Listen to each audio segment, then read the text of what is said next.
everyone, I'm Erica. Welcome back to my channel. And for this video, I want to do a little planning with you. I want to show you what I have laid out to do. This helped me last time. I wanted to do a whole bunch of things. I went and pulled the actual fabric that I wanted to use for a particular pattern and I put them together, and then I made a stack over on another table. That way it was out and I could see it, and I actually did work through most of them that way. This shirt was actually one of those in that to-do pile for the last time. So I want to do that again, but this time for what I want to do for this channel. So I have some vintage patterns that I wanted to tackle. I have the next costume that I want to do, and yeah, so let me just show what I've got. So we'll start with this vintage pattern. It's 1950s, just of aprons, and I found this adorable heart fabric. It's very wrinkly because I just washed it at the thrift store a couple of weeks ago, and I thought it would pair with this polka dotted cotton really well. This was not thrift store. I bet I've had this for years now at this point. I want to use it, and I'm going to put those two together and do some combination of the heart with the heart. I don't know exactly what combination I want to do, but aprons are one of those things that I actually use and go through a lot because I put them through a lot. So I wanted to go ahead and get another one, and I thought that would be adorable. Not quite in time for Valentine's Day, but still adorable. So then also I have been wanting to make myself some summer dresses to wear. I really enjoy dresses, and I don't have very many that fit properly. I have had a lot of trouble finding ones that are styles that I like, and I really love a lot of vintage styles, and even in thrift stores those are tough to come by. So I'm gonna just make a few. So the only one that is not vintage that I'm gonna do, I've got my patterns in a binder here, so that's the clicking, is this one. It's a Vogue pattern, and I'm going to do that one with the halter top, and the fabric that I'm going to do that in is this very pretty greenish gray, I want to say. I'm not 100% sure what the name of the style is, but this is a old cotton bed sheet that I found at the thrift store, and we're going to turn it into a summer dress. So there's that one, and then I have okay, I lied. There's one more, not vintage one, but there's this one, and definitely am going for either the shorter length or maybe like midi length here, but definitely that top. And I wanted a little bit flowier fabric for that one. So again, thrift store. This is, I'm not 100% sure what it is, but it's very flowy, it's very comfortable, it's very breathable, it's very soft, and I just think it will be an adorable summer dress. So there is that one. I need to find the next one. There we go. This one is vintage pattern. So some variation of this pattern. Now I think these are like reproduction of original vintage patterns. I don't have the actual vintage pattern, but I'm cool with that. So some version of that, and then the fabric I have for that is also an old bed sheet that I just found at the thrift store. And it's so pretty, such a beautiful floral with lines on it. Oh, just gorgeous. I don't know if I'll end up using this line in there at all for the border, but we'll see. But it's beautiful. So I'm really excited about those. And then one more summer dress. I'm gonna have I have my patterns organized by company. is a retro pattern from 53, and that would be a butter egg pattern, which is this one. And I'm not 100% sure which version of this one I'm going to do. Probably at least that top, and the rest of it looks kind of the same. I think the top is what changes. So that, the red one. We'll see about the length. I think the how much fabric I have will determine that. And for that, I have this beautiful linen that I'm really excited about. And I know this is linen, and it's got this absolutely beautiful flower embroidery on it. And I'm not sure how much I have of it. Again, it was a thrift store find. We're noticing a theme here. It still has its thrift store little tag on it.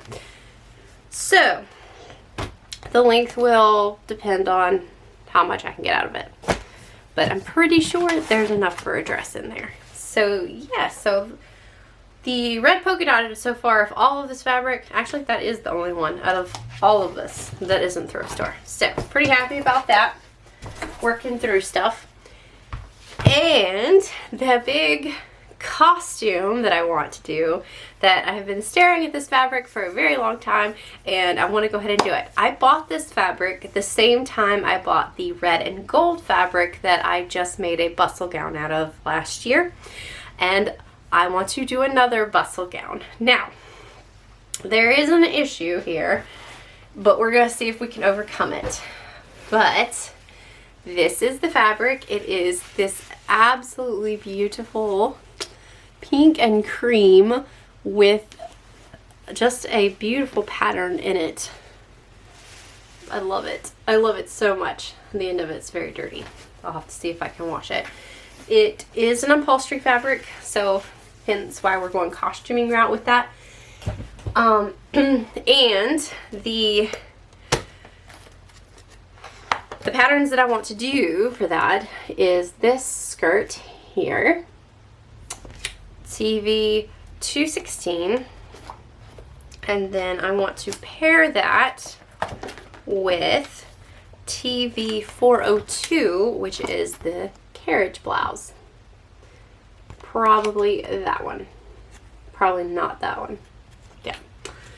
So the issue is these require a lot of fabric. I measured out what was left on, well, what I had of this roll yesterday, and it's not enough. So we're gonna have to get creative. I do also have this upholstery cream that's roughly the same weight as what I'm using.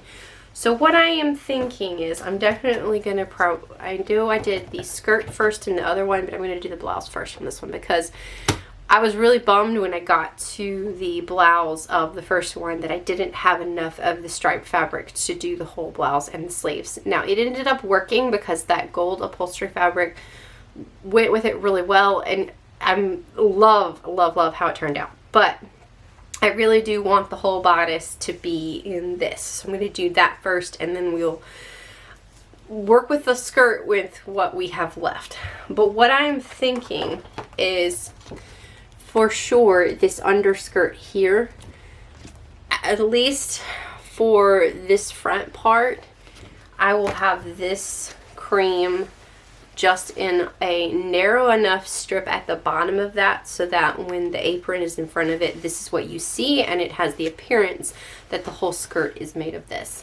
And then I have a couple of the same color, just of cotton bed sheets that I found at the thrift store, that I can make the rest of the skirt up under the apron with, and it'll be fine. It will be it will be over the underskirt. If there might not be an underskirt, I'm check back up, but at least will be over the bustle petticoat.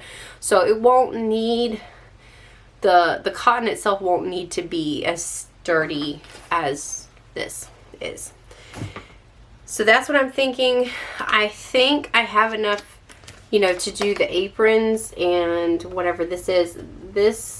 which is where a lot of the fabric is, to be honest. I don't know yet. I don't know if I have enough. The pattern says it uses about 9 yards, and I don't have 9 yards. But a lot of that is the skirt that's under the apron, and also I'm assuming that these patterns are assuming that the fabric is 45 inches wide. This roll, I'm hoping that's a hope assumption. I could be completely wrong. I might look it up on Truly Victorian's website and it'd be like, no, we assume that you have ridiculously wide fabric, but I'm hoping it's the 45 inch. This is 55 inches wide. So I didn't have nearly enough of I almost rolled off the table, of the red and gold either, but it went a lot further than what it seemed like the pattern said it should, because it was also just as wide. So I'm going to play with it. We'll see. I am going to keep an eye out for maybe any more of that pink shade that I can put with it. No, we'll see. We'll see how it comes out. But that's the vision I've had for that since I bought it, and I'm gonna make it work. So, creative we shall get. I already have the bustle, I already have the petticoat, and I already have all the other, like the corset and the chemise. So I don't need any other understructures. And with this particular skirt pattern, I'm pretty sure I don't need an underskirt on this one either, because this skirt actually has the underskirt attached from what it looks like. So I'm just going to say it's just going to go straight into the actual costume. I probably won't need to do a mock-up of the skirt, but I will definitely need to do a mock-up of the top. So anyway, that is my plans for the next few weeks, and I'm really excited to get started. It's really good to have it laid out in front of me, get some motivation. I have put the quilt aside for a little while. I'm about over it for this particular moment. It's beautiful. It's been frustrating me, so it's gonna be relegated back over to we're gonna do it later. So if you'd like to stick around for this and see how all of these come out and see my progress in getting them done, I'd love for you to like and subscribe, and I'll see you in the next one.